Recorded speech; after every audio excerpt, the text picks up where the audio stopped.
ग्रामीण इलाके के अंदर 1 घंटे में एक मकान पे पहुंचे, इतने दूरी पे मकान है। दिल्ली और जयपुर में रहने वाले पता है चुनाव आयोग और सरकार को कि भारत कितना बड़ा है, भारत के घाव कितने बड़े हैं, पहाड़ है, नदियां हैं, नाले हैं, एक एक घर को पहुंचने के लिए आधा 1-1 घंटा लगता है। तो एक बीएलओ 50 जगह कैसे पहुंचेगा? इतना बर्डन डाल रखा है। रात की 10-10 बजे तक अधिकारी कर्मचारी काम कर रहे हैं, सारी योजनाएं।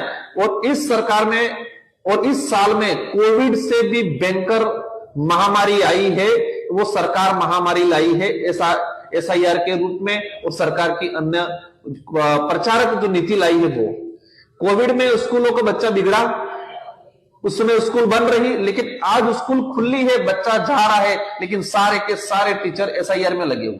बीएलओ लगा हुआ है, सहायक बीएलओ लगाए, अन्य टीचर लगाया, सुपरवाइजर लगाए, जितने प्रोफेसर थे उनको सुपरवाइजर लगाए।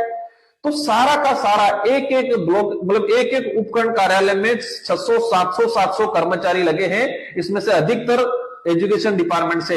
अभी अर्धवार्षिक परीक्षा चल रही है, इसके बाद स्थिति ये बनने वाली है, एग्जाम, मेन एग्जाम करवाने के लिए सरकार के अप्रैल तक मेन एग्जाम करा लेंगे।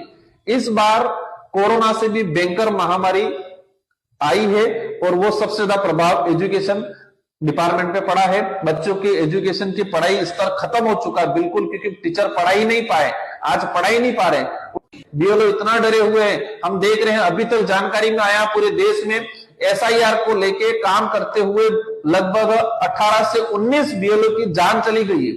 राजस्थान के अंदर भी सवाईमाधोपुर का मामला आया, ऐसे कई बीएलओ हैं, बेचारे हालत खराब हो गई है, किसी को अटैक आ रहा है, किसी को खुदकुशी कर रहा है। इस तरह की सरकार की जो तानाशाही नीति, आप कराते एसआईआर, समय लेते 2 महीने 3 महीने का समय लेते। आज स्थिति बनी है, ऊपर से कलेक्टरों को प्रेशर आ रहा है सब जगह कि जल्दी करो, आपको प्रोत्साहन मिलेगा, लेट करोगे तो आपको पनिशमेंट मिलेगा। तो कई जने प्रोत्साहन के चक्कर में, नंबर बढ़ाने के चक्कर में बीएलओ को हालत खराब करा रखी है।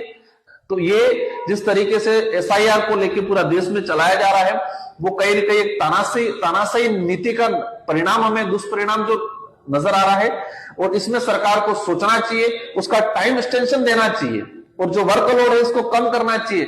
और 1 महीना और लेट कर ले तो कोई फर्क नहीं पड़ने वाला है।